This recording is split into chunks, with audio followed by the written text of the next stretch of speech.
We are recording the first co-host chat of the new second season. Season 2, everybody. In the company of Charity. So this is really a great time because, this is a really big moment in that it is the first Sunday of Advent, which was preceded by 3 wonderful feast days of the community. Feast of the Miraculous Medals and Catherine Labouré and the foundation of the company.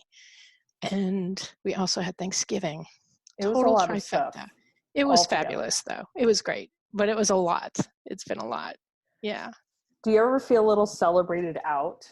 Like, I'm just done celebrating. It's over. Absolutely. Yes. Yeah. Yeah. But I want to make sure everyone knows who I'm talking to because she's my favorite co-host, Sister Liz. Still down in Texas. Here I am. I'm Sister Elizabeth, still up here in Utica, New York, waiting for snow. Big snowstorm coming. It is coming your way. It is, yeah. We are going to have 85-degree weather tomorrow.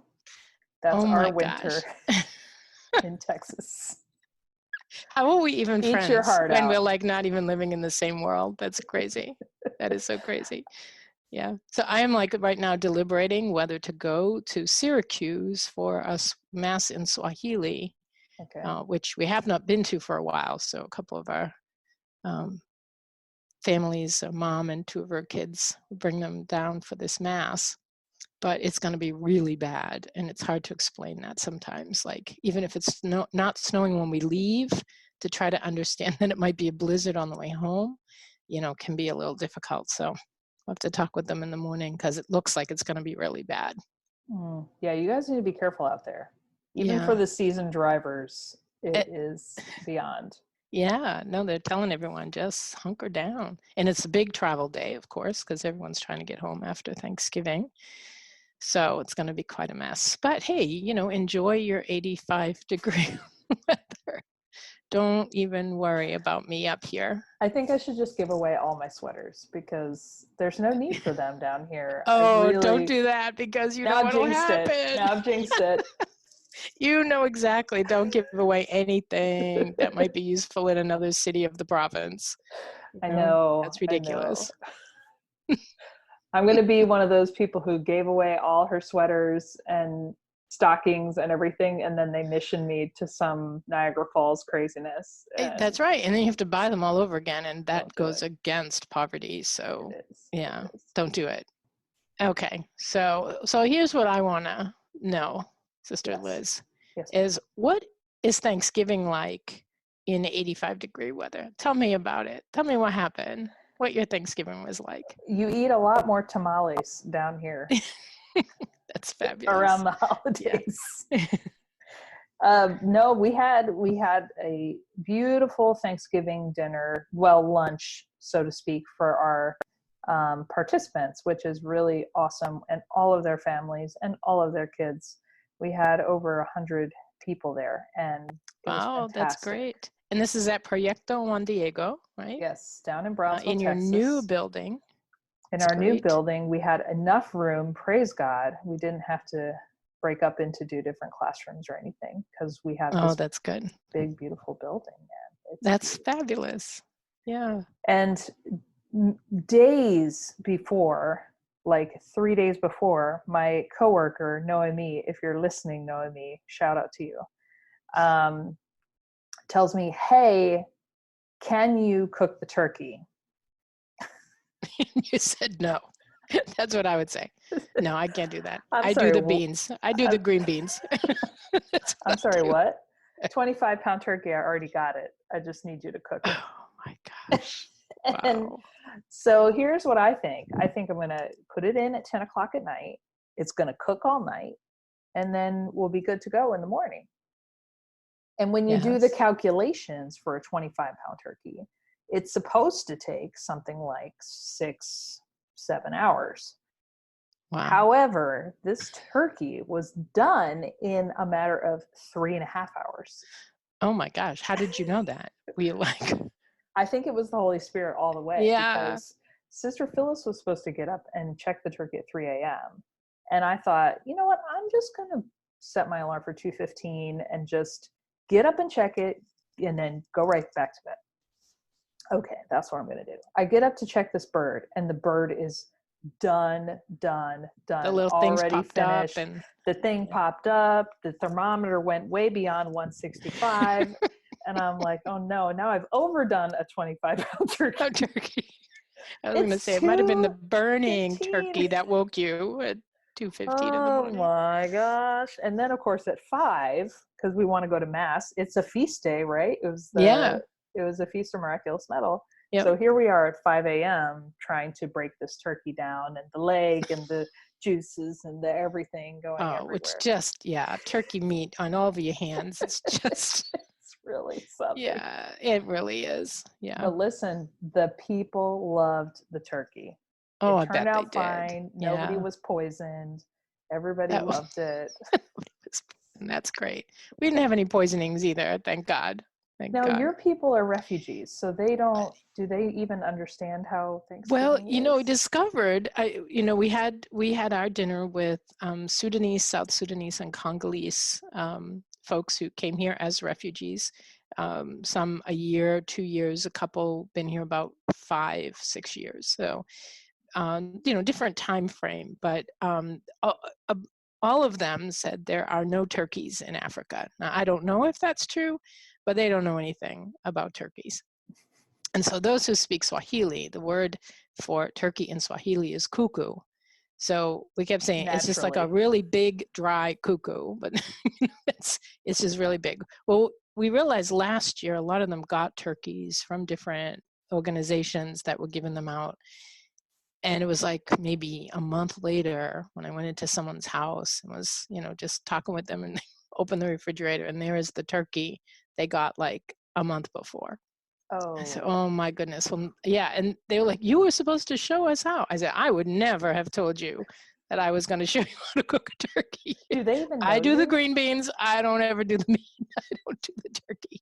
So we said, okay, you can't eat that bird, but next year we promise we'll show you how to cook the turkey. So this year we had two 20-pound turkeys. We were Wow. expecting about 30, 40 people. We had just about 30 from just the neighborhood. So it was just the folks who live in the St. John's Outreach Center, the families and the gentlemen who live there, and the folks in our neighborhood who live on our street. So we had a bunch of kids, we had all their parents. It was really a lot of fun. So they started at 10 in the morning with Sister Pat Collins, started learning how to prepare the turkey to be cooked. And Wow. it was really quite interesting. I, on the other hand, had 2 emergency visits to the Department of Social Service for people who were having some issues with their benefits being cut. So I did not have much time in the kitchen, but I made it back to help set the tables and, do that kind of stuff. How So convenient that you had these emergencies come. God is good. That's all I gotta say. God is good. I did help prepare the green bean casserole, and one of the moms was supposed to work with me. And so as we're putting the um, the mushroom soup in, Hmm. she was like looking like that's really disgusting, And we realized that they're not It is particularly crazy actually about their foods disgusting. being mixed. Yeah, it is pretty disgusting. I don't really like their food being mixed, So the green bean casserole wasn't a big hit. The Hmm. cranberry sauce, that was a really big hit. That was big. And the turkey, they were okay. The kids, they kind of were a little skeptical about anything that went on their plate, but eventually they ate and they were great. And they loved the pie. We had pie at the end. So it was a great meal, but it was all day. I mean, we started cooking at 10 and we finished probably about 3 and we ate at 5. Wow. We had some parishioners come in uh, to show them how to make mashed potatoes. So they had to, Okay. peel the potatoes, boil them, mash them up, all that stuff. Yeah, so it was great. It was really a lot of fun. Between the sisters who were there and some parishioners and folks from our neighborhood. So it was a I lot of fun. I don't want you to get out of telling, so I know that the kitchen is not the most natural place for you to feel comfortable. But also, you got to tell the folks at home about the basketball court that you were telling me about a couple Yeah. weeks ago. Sister Elizabeth is now a basketball star. I You don't know know, how people and there are no do that. pictures, because I'm usually playing and no one else knows how to use the phone. So I have to figure out how to get pictures because nobody believes me. But we have a couple of the younger boys. They're 11 and they love playing basketball. One of them loves playing basketball. The other just likes to go wherever we're going to go. He'll just hang on until we get there. And so he didn't have anyone to play basketball with. He was by himself, even though we were there, I was kind of watching and he's like, come on, sister, come on. I was like, oh, I don't think I can do this. So I said, all right, I'll try. And so I started playing and we said 2 shots each, like you do 2 shots and then he'd do 2 and I do 2, up to 10 baskets in, right? And I'm thinking 10, we're going to be here all night, but he'll probably win. And I won. I couldn't believe it. I felt so guilty. So I thought, this poor kid, You he's beat trying the to show. child I at beat the basketball. child, and I was feeling like slightly competitive for a little while there. I was like, yeah, I'm getting them in, I have to be perfectly honest, I have never played basketball before, never. And so that was big. And it wasn't like shagging the ball when I'd dribble in and all that stuff, like, shoot, and if the ball went somewhere, he would run after it and bring it over to me. It's like, this is so pitiful, but we had a blast. So then about the 3rd time we went, he invited his mother, who was a little bit younger than me, and she looked at me like I was nuts. Like, she's not going to do this. And so it was Is just the 3 this of us. one of the Jesus people Oh my trying to gosh. Yeah, right. The play Jesus people. basketball?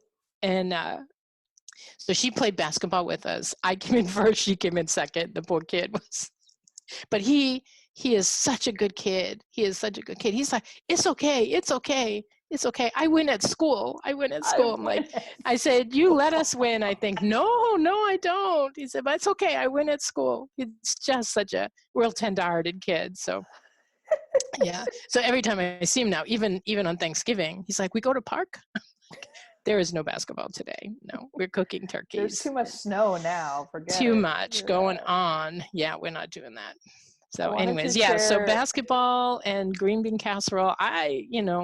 We had some gardening earlier in the all these year. new experiences for you. So yeah, hey, you do what's in front of you. Whatever the Lord and those you serve asks you to do, you step up and you do it. That's it. So Well, yeah. I've had many new experiences in my time here thus far. One of them being eating menudo, which it's a special dish. Google it and you'll. Can you spell it? I couldn't even figure out how to spell it. MENUDO. It's not so bad. It's not so bad. I'm more of a tamale person myself, but there's all kinds of things. When you don't know what the meat is, then you just have to. If you got to be brave and ask, and just be ready. That's right. Ready for the answer. Yes. But one of the things I recently tried was something a coworker brought in. This is a Mexican Coke with a coffee flavoring. Wow. So I like anything with coffee in it, but I don't know. I don't like Coke. I don't like Coffee carbonation. Coke. Coffee Coke. And I have to say it wasn't my favorite thing. Yeah, I imagine. You're going to go coffee or you're going to go Coke. Trying to put them together. Not so much. Yeah. But I had an interesting cultural exchange because there was a phrase on the back, and I was just looking at the can, and it said "Tomate tu momento," which is like seize your moment. So that's what it says. Tomate tu momento, like take. It's a command. Well, thank you for the Spanish lesson. Round 2 next time. Yeah. But so I was reading it for the first time, and I said, oh, this is cool. Tomate tu momento. And my coworker almost fell out of her chair because tomate means tomato in Spanish. Tomato your moment? Is that what you said? I told her that she should tomato her moment. And it was a fun time for all, had by all. Well, maybe you should sell those sweaters and get rid of those, give them away, because you might be there a long time continuing to learn Spanish. With the level of my expertise in Spanish, I am probably going to be here forever. Yeah, I think so.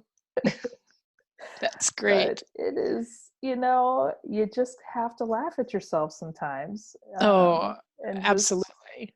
enjoy the moments, because it really is. If you can bring some joy to people's life by your stupidity, it works out. It's not a problem. Well, I think it also helps people to see, that we're kind of willing to not be perfect either. I think sometimes, especially the folks I work with, they're afraid to speak English sometimes because they're going to say something that someone might laugh at them, that kind of thing. But it's like, no, just say it. And so sometimes you don't want to say, oh my goodness, what you just said. Um, but it all works out. It all works out in the It end. does. And they had Yeah. me singing a praise and worship song in Spanish for our Thanksgiving celebration, which is absolutely hysterical, but they're very We had, beautiful. Very yeah. beautiful songs. But we had Disney classics which was interesting because all the little girls, are now, 3 and 4 years old. Because remember, they had their birthday parties in the summer, and they are like belting out, "Let It Go" and the songs to Tangle. I'm like, how do they know these things? I mean, they just kept going and going. They loved it. They absolutely loved it, and it entertained them while we were getting their food and everything ready. So, Oh my so I was kind gosh. of, dancing a little bit with them to some of the Disney We classics we because need to have a person with a camera just following you no way. around. It's the fact that there is no one other than me with a camera that these things happen. It's the truth. You feel It's the truth. free. I feel free. Totally let it go. Just do it. Now listen, Advent is upon us at Yeah. this So let's moment get in serious. history. Yeah. So reflections and thoughts going into Advent. Um, I, of course, have my yearly Advent reflection book sent to me by the Capuchin friars, which I'm truly grateful for. I Um, still can't believe this. they've been doing it for what, 12, 15, 18 years now? Who knows Have you how told long? them that you're a Vincentian now? Have you said, I'm a I daughter of used to charity, be a St. Vincent volunteer. They send them to all the Yeah. former volunteers. Capcorps, shout out to Capcorps. Yeah. No, it's Um, very lovely. It's lovely. but those are little tiny blurbs to help you get through the season. And Yeah. I have to admit, I'm going a little bit more intense this time around. I have had this book called Advent of the Heart, and it's reflections on the seasonal sermons and prison writings of Father Alfred Delp. He was a Jesuit priest who was imprisoned in Berlin for going against the Nazis towards the end of the war. But he had this great he gave these really great sermons on Advent, and he had two prior to being imprisoned. Then wrote in whatever way he could a sermon while he was imprisoned, and so they've collected these sermons by him. But one of the things when he was in prison, he wrote about the three figures of Advent who he admired most, and it's kind of a reflection of obviously where he is in a place where his voice was not heard by many people, obviously, but he was trying to get his voice out in these kind of secretive ways. So he talks about John the Baptist, the angel who announces to Mary, and the Blessed Mother, Mary herself. And what he talks about in these sermons before prison and even while he was in prison is that the Advent voices are silent. They're like really quiet voices. They're not the voices before the birth of Christ. So this angel is speaking kind of to Mary in this private place of her home, or it's not a big proclamation. No one else even knows it happened. It's very secret. The angel talks to Joseph, not in a big way. And the angel doesn't appear to big groups of people until after the child is born. But prior to that, the angel speaks in whispers almost in the very private places of our heart, and talks about John the Baptist being the voice in the wilderness that reminds us of the hope that the one will come. And yet he's speaking into this nothingness, Mhm. and yet the voice is still heard. It was really, just really, really interesting. Of course, Mary's silence throughout her pregnancy, and yeah. So it's just really, it's interesting, but it is a little on the intense side, I have to admit.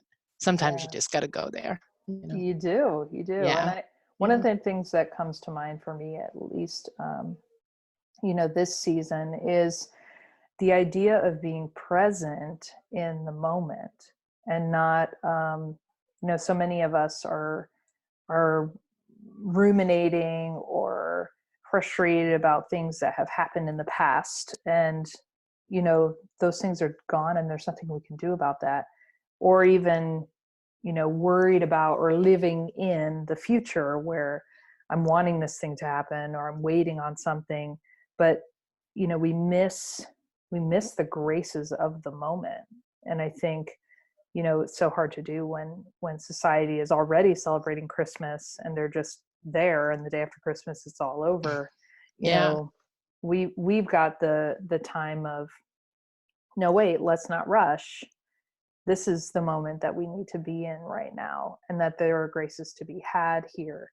um, just the fact that Mary carried the Lord in her womb for those 9 months, what tremendous amount of intimacy and communication and unity that there was during that time, and to not rush it. you know Right. Right. we have this online discernment group, and just working with young women who are thinking about um, consecrated or religious life, and it's tough to be in that moment of, like, not quite yet, or not knowing, or it may happen, or maybe there are these life decisions that are going on, but I'm not there yet in that Hmm. moment of, okay, now is the time. But I think we can miss it if we're not present to the present, in a way. Yeah, and that's kind of just the little bits I've read in preparing to start reading these sermons is um, that Father Delp talks about the sense of our whole lives are Advent moments. If we really look at it, that we're always in this time of waiting and hoping that we're still waiting for the Lord to come, hoping that we will be prepared when that happens and will be worthy, and that kind of language of the earlier church, certainly the church of the 1940s and 50s, that sense that are we going to be prepared if the Lord comes? I mean, it was such a tumultuous time of war and suffering. He says, this time isn't any different than any other time. That there's always something happening in our own personal lives. And that's, I think, just as you're saying, for women in discernment, this kind of is happening within themselves, and it's not happening to everyone else around them. But the world is screaming out to them that what they're thinking about, what they might be doing, what they might be saying, the people they're hanging out with maybe aren't even relevant, that the world is screaming one thing while the Lord is very quietly kind of taking the time to help to shape and form our thoughts and our heart and our spirit to really hear and be ready when the time of birth comes. It's really remarkable time. I used to love Lent. That was like really intense because I like intense things. But Advent over the years, or maybe it's as we age or something, I don't know. But Advent has become really a real special time for me, and that sense of just kind of hunkering down into the quiet and the silence, with Jesus in the womb, and Mary's the comfort of that protection of her, yes, her desire to be part of this plan of God, and all of the characters that are that are in this story who just listen to God. They just listen. The Mm, angels come to Joseph and he listens. And for those who aren't sure, the Zacharias in the story, that even they eventually come around, and he says his name is John, that there's that power of God bringing us to that place where we're willing to speak out what we've been quietly formed to hear. So it's a great time.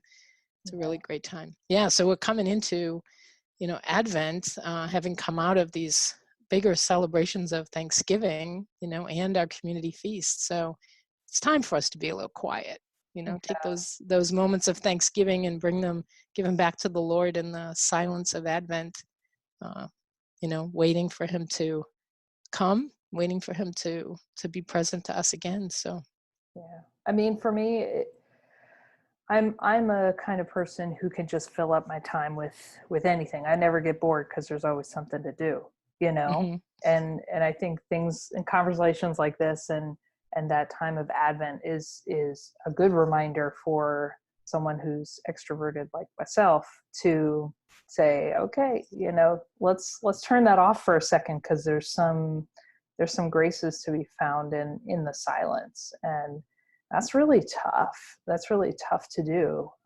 because it's uncomfortable, and we may hear things we don't want to hear, or be challenged in some way. And I think we could all do ourselves a favor by adding a little bit more silence into our days during this season.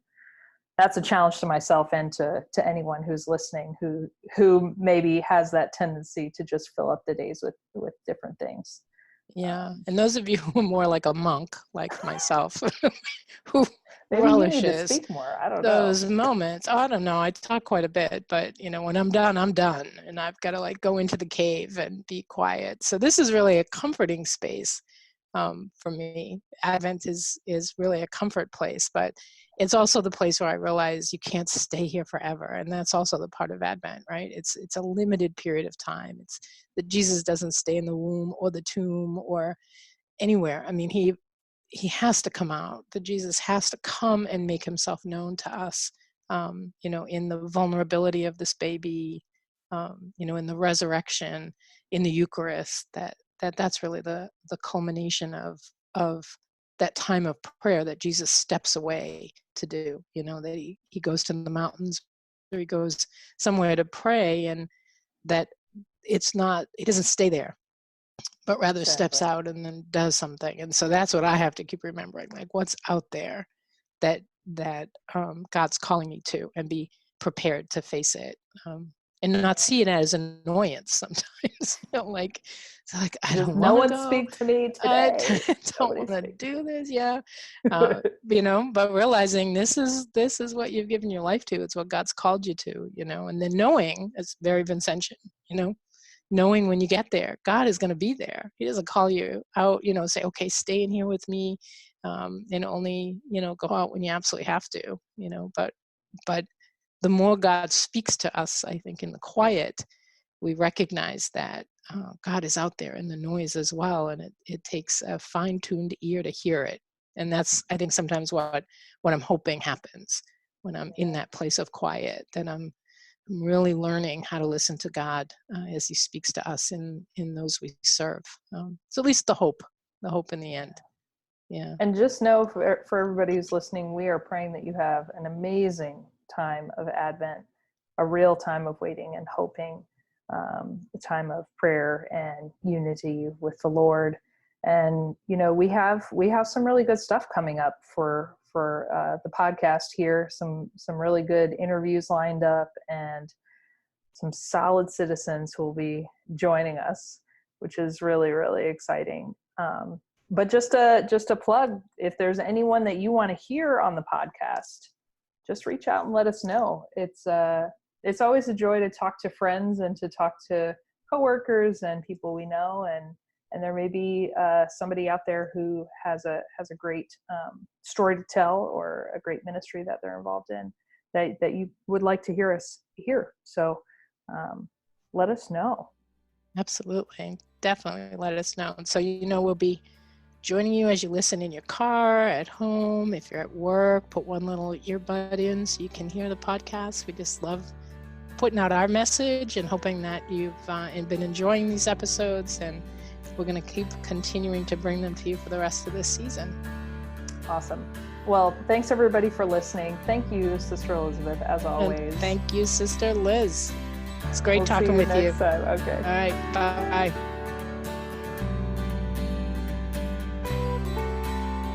This has been In the Company of Charity podcast. Thanks for listening. We'll see you next time.